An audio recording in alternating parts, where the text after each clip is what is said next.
रावण की पत्नी मंदोदरी की ये 5 बातें जानकर आप हैरान रह जाएंगे। रामायण में रावण के संबंध में तो आपने बहुत कुछ पढ़ा या सुना होगा, लेकिन रावण की पत्नी मंदोदरी के बारे में लोगों को बहुत कम जानकारी है। रावण और मंदोदरी के प्रेम कहानी के बारे में भी लोगों को बहुत कम ही जानकारी है। आइए यहाँ हम रावण की पत्नी मंदोदरी के बारे में कुछ खास बातें बताने जा रहे हैं, जिसे जानकर आप हैरान रह जाएंगे। मंदोदरी के विषय में उपलब्ध कथाओं के अनुसार वह हेमा नाम की अप्सरा की पुत्री थी। एक बार की बात है कि देवराज इंद्र की सभा चल रही थी। उस समय कश्यप ऋषि के पुत्र माया की नजर हेमा पर गई और वह उस पर मोहित हो गया। माया ने हेमा से विवाह की इच्छा जाहिर की। तब उन दोनों का विवाह हो गया। हेमा ने एक पुत्री को जन्म दिया जिसका नाम मंदोदरी पड़ा। अप्सरा की पुत्री होने के कारण मंदोदरी काफी सुंदर और आकर्षक स्त्री थी।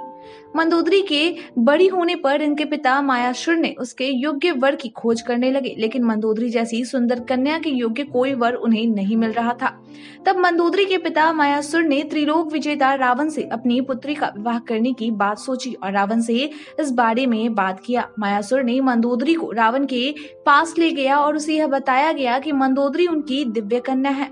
इनकी माता हेमा अप्सरा है। रावण मंदोदरी को देखते ही उस पर फिदा हो गया और तुरंत ही उससे विवाह के लिए उसके पिता का प्रस्ताव स्वीकार कर लिया। रावण ने मंदोदरी को वचन दिया था कि केवल मंदोदरी ही उसकी सबसे मुख्य पत्नी और लंका की महारानी होगी। मंदोदरी से विवाह के उपलक्ष्य में मायासुर ने उपहार के रूप में रावण और मंदोदरी के लिए सोने की लंका का निर्माण किया। मंदोदरी के बारे में ऐसी भी कथा मिलती है कि देवी सीता इन्हीं की पुत्री थी, लेकिन ज्योतिषियों ने सीता को देखने के बाद कहा था कि इन्हें महल से निकाल दो, क्योंकि अगर यह लंका में रहेगी तो लंका का नाश हो जाएगा। इसलिए रावण ने सीता को कलश में छुपाकर भूमि में दबा दिया। लेकिन विधि का विधान कुछ ऐसा हुआ कि सीता का अपहरण कर रावण स्वयं ही ले गया था और मंदोदरी के लाख मना करने पर भी उसने सीता को उसके स्वामी राम को नहीं लौटाया तो लंका का विनाश हो गया। एक ऐसी भी कथा पढ़ने को मिलती है कि रावण की मृत्यु एक खास बाण से हो सकती थी और इस विशेष बाण की जानकारी केवल मंदोदरी को ही थी।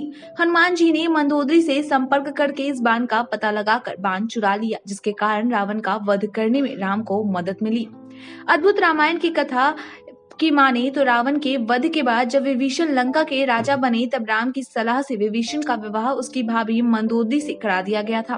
वैसे यह बात थोड़ी अटपटी लगती है, क्योंकि मंदोदरी एक सती स्त्री थी जो अपने पति के प्रति समर्पण का भाव रखती थी। ऐसे में मंदोदरी का विभीषण से विवाह करना आश्चर्यजनक लगता है।